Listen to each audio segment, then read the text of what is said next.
Hello and welcome to my first look at Builders of Greece. It's a city building game much like City Skylines but based in ancient Greek with elements of city defence involved, I believe, because there are some military options but I've not seen them yet. So let's jump straight into game, play it first 15 minutes and see how it goes.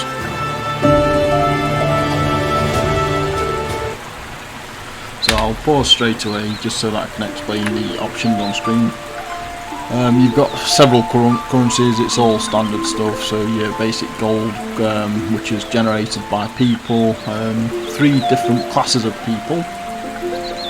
So you've got your fiats, which are your labourers basically, that do the manual work, the jobs that no one else wants, uneducated morons like myself who cannot pronounce the second one, Zio, Tayo, I'll give up on that.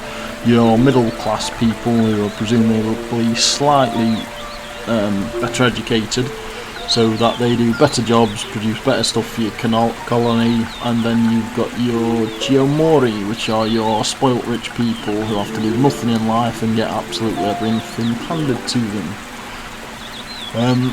It's a very basic gathering game, so you've got to gather meat, fish to feed your colony, you've got to gather wood, stone and clay. That's for building buildings and that sort of stuff, houses, production buildings. But there's slightly more to it than that, because there's resources which don't seem to be displayed on top, like pottery. For example, you need pottery to build I forget what it is, a winery or something along those lines. I don't know why it doesn't display at the top. Maybe it'll get patched in, but it's not quite obvious what's needed at the time. So as you jump into game, the tutorial will give you several quests which will follow along. The first one, which would be build agora. You get loads and different buildings at the start, but you can only click this one till it's built. So as you build the agora, this is your place where everything that you've just explained that you need to gather is going to be stored. This is your central storage point basically. And then you need to build some houses so that you can get some people wandering off to your building. So I do believe you get 12 peasants in that thing, but as you can see they definitely need houses. So now that we've started that, you can now click through buildings. You can see you've got residential buildings, roads and bridges, administrative buildings, production buildings, service buildings, military buildings, decorations and destroy buildings. All pretty much self-explanatory, you don't need to go in depth for that. But you get your theatres houses, so your lower class housing basically. Quest to build 6 of them. 1, 2, 6. So as you'll notice, you've got these sort of little arrows coming out of your buildings. That's where people can pop out from that particular building, so you don't want to close them off, so that they've got access to wherever they need to pop out of their building, just for sort of efficiency's sake. So I tend to build roads around all of the buildings where they can pop out of. Roads just cost a little bit of gold, I believe. All buildings cost wood, stone, clay, as I've explained. But I think, yeah, you can see it at the bottom right-hand corner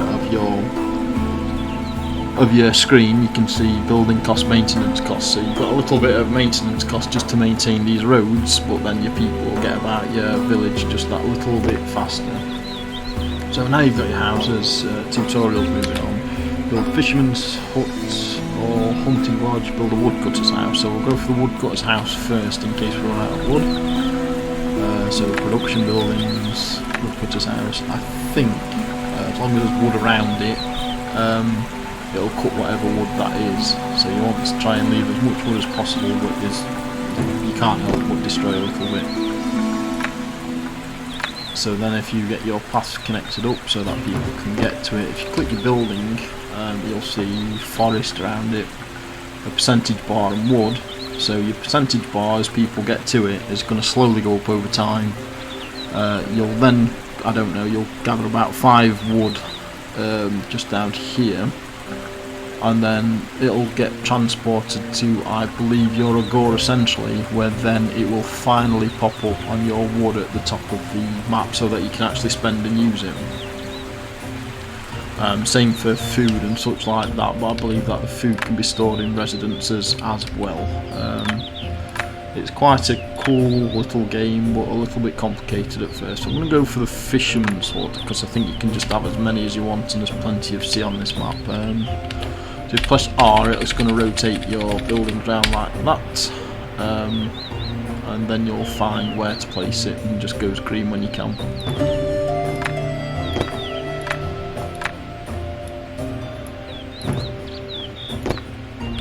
So build theatres houses, yeah, needs 2 more houses then. So I'm not going to worry too much about where I'm placing stuff now, because I don't really care that much. I'm just see if the game's any good. But I imagine as you're getting into the game, you're going to want to make sure that stuff's spaced out correctly so that you can fit as much into as little space as possible. Just make your little town a little bit more efficient.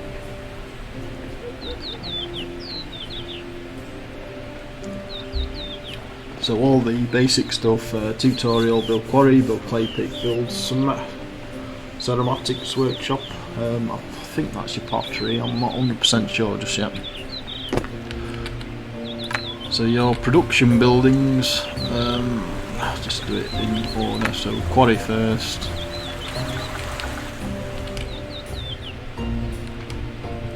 Oh, there we go, so it'll come up with a number just there. You see where you're building. Just make sure that you can then get to it with your roads.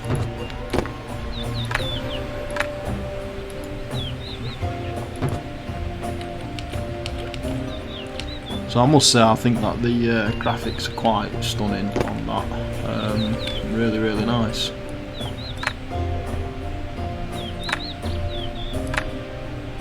So now you want your clay pit, and I believe this allows you to build slightly better stuff.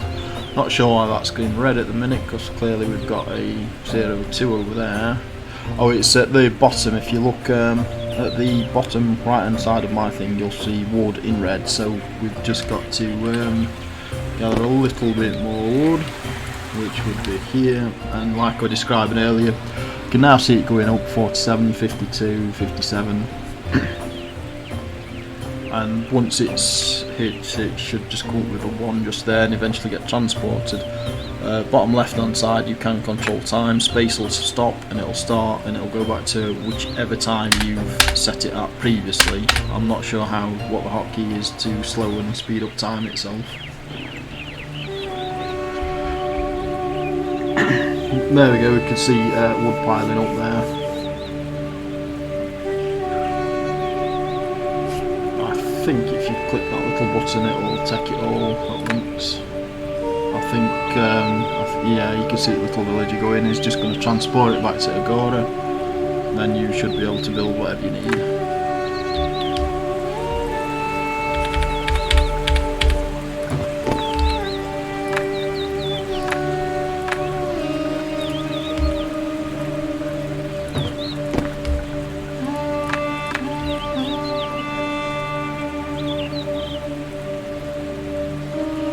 Ceramics workshop, so pottery. Yeah, so that's pottery and that sort of stuff basically. Once again though, I've just built my quarry. I'm going to have to wait for 1 clay to get back so that I can then build this building. So if you just wait for 1 there, click your button again, speed it up and get it back to it. I get the feeling that there's going to be a lot of waiting around but obviously you'd be learning the game first, and I've played it for just a few minutes just to learn the controls and such.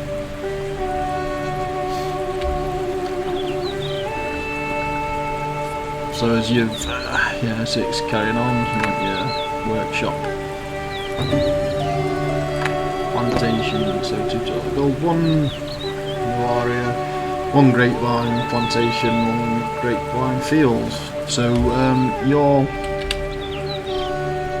your vineyards and that sort of stuff need water. So quite well they've come up with a little system of watering your crops and such, and I'm sure it gets more and more complicated, but at the start you just build somewhere where you can go and collect water and water your crops from. Really obvious and self-explanatory how that works, but don't think that is part of your vineyard. It's not, it's just where you build your vineyard and fields around. Once again, if you look in the bottom right hand corner, we're waiting for pottery. This is what I meant at the start, why it's not very self-explanatory, because I cannot see for the life of me a place where you can see pottery building up anywhere. But if you click your building, it just seems to appear. I literally don't know, I cannot work that out. If anyone else knows how that works, feel free to jump in. But now all of a sudden, as I'm going back and I've gave it a few minutes, Grapevine Plantation. In fact, we want the water thing first, don't we? We want his new area. So get that place down, and that provides plenty of water for the surrounding area. And then you want your plantation, which is basically just the hut for your fields and such, where you can build your fields in the white area. So your white and your blue need to match up so that you can actually build fields where you need them.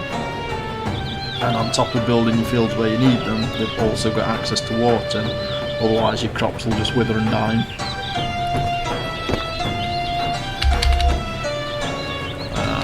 So if you click your plantation, you can then see a little field button there. Just R to rotate again to squeeze as many in as possible. Obviously if you use too much at the start, there's going to be too much work that needs doing to maintain your fields. I think you can just expand your fields as your colony gets bigger and bigger. So then our next quest, reach a population of 45 theatres. So I think this is where it leaves you a little bit alone to yourself. So you're going to need more houses so that you can fit more population in, but on top of your houses you're going to need more food, because you're not going to feed a population of 45 off of one fishing hut. But this is the good point of the fishing. I've not noticed that you can overfish yet, it just seems to work as you build them, and having this much space on the coast, you can just seemingly, I might be wrong, I've not played it for very long, just produce more and more and more fishermen's huts. And it'll just carry on getting more and more food for very little effort. I've not actually experimented with the hunters' lodges yet though. If you see a little white man with the face and the question mark, if you click your building you'll find that your production, you've got no one basically there, so you've got 0 out of 3 working at that building. As your population goes up, then your building will just take on workers as needed. So we've now got 36 to 45. I presume I need more houses then, I'm guessing, so that I can carry on population going up, we'll see. I have no idea what I'm doing today. A bad day. Artemitis is not favouring your hunter today. For most of the day you're unable to hunt any game. Hunters are unable to hunt larger game. The efficiency of hunting large decreases. Duration 3 minutes. Well, obviously it throws curveballs at you then with events, but fortunately enough we've got no hunters lodges. We're going all fish, so that's panned out quite nicely. So we'll just carry on with game. At this point I've not really got any further. I'm just sort of making it up as I go along. So I'm guessing we just need more and more houses, more and more food until we hit a population of 45.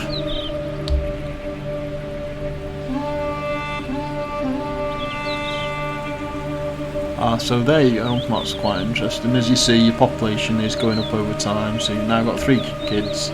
3 kids are going to grow up into workers.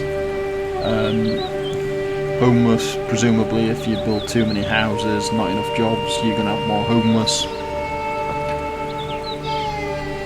I don't know, I've not entirely worked it out. It does look very interesting, it looks a little bit more in depth than at first glance.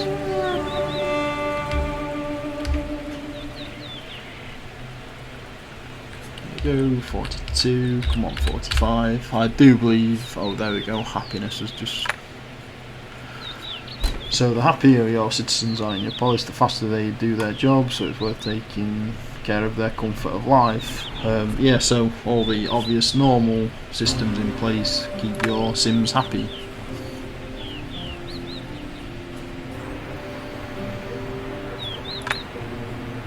I'm going to go for a little bit more food because we seem to be on 0 and 0. That's probably a bad sign.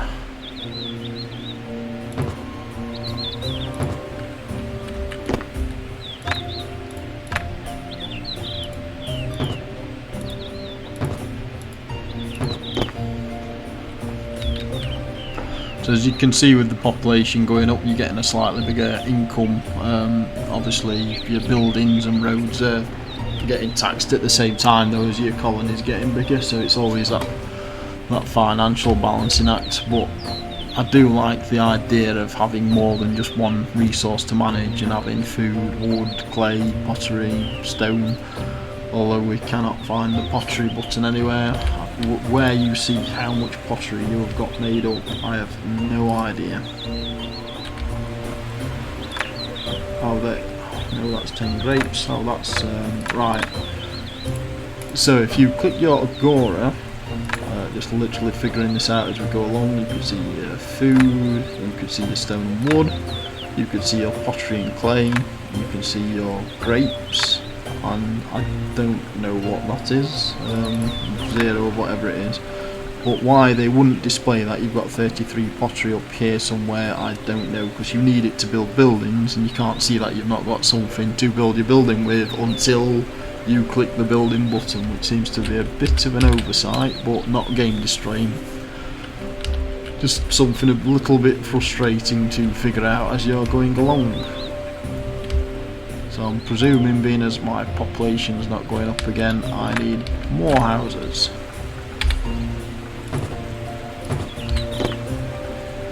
I'm just trying not to overdo it and have too many Sims and then they become super unhappy. I'm presuming that as well as we get a winery, all of us population's going to be getting a little bit tipsy, so that might make everyone a little bit happier. Touch wood. And certainly when alcohol's involved, the population of the colony is going to go through the roof. It'd help if I unpause the game though.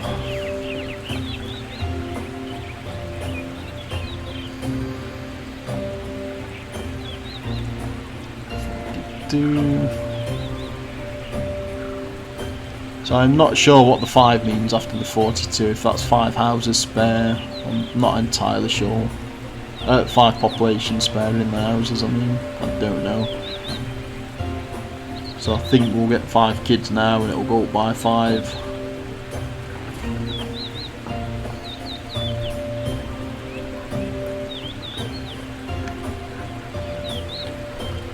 Wouldn't it be nice if kids did grow up that fast and get out?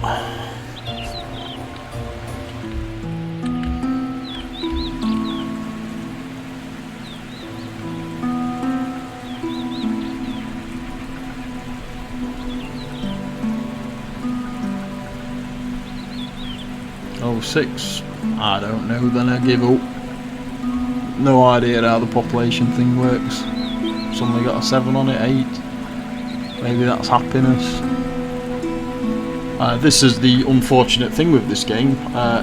It's not very self-explanatory. It's taking some tinkering to find out what's what.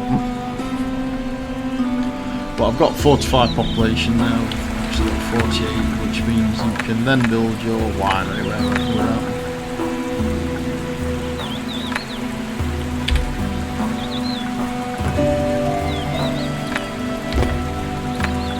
Technology, open the technology panel button on the top right hand side of the screen. To research technology, you must first receive technology up to change the required amount.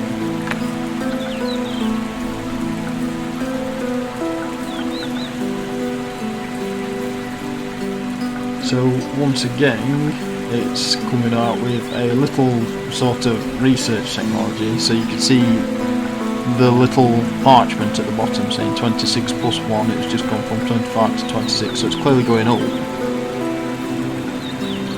And then an amount of currency to research, so there does seem to be a decent amount of research in already for a game that is still not finished. This is the early access demo, which you can just go and get on Steam and have a play with. All seems to be pretty self-explanatory stuff, so it would help though if it explained what it was again though, because this is the first time I'm looking at this and it says unlocked leash, but doesn't explain what that's going to do. Whereas if you go on the 10% quarry efficiency, it actually explains what that is, whereas you need to explain the building, I think. So Fisherman's Hut, I'm about to say we're struggling on Fisherman's Hut, but since we've bought loads over 2, you're at 50 fish, so probably clay, I suppose, being as at 0 clay. And then it seems to research over time, happy days. So yeah, I can actually see myself having quite a bit of fun with this game when the full version comes out and they iron out a few bugs and a few minor little things. I might actually send these people some feedback because they are literally asking for it as you log into the game, and that game's got such promise, but there's some major let's say interface oversights with it, but definitely want to keep an eye out for the future. I hope you've enjoyed watching the video. Fairly new to making videos, it doesn't feel very natural at the minute, but I'm quite enjoying the process, so hopefully see you next time.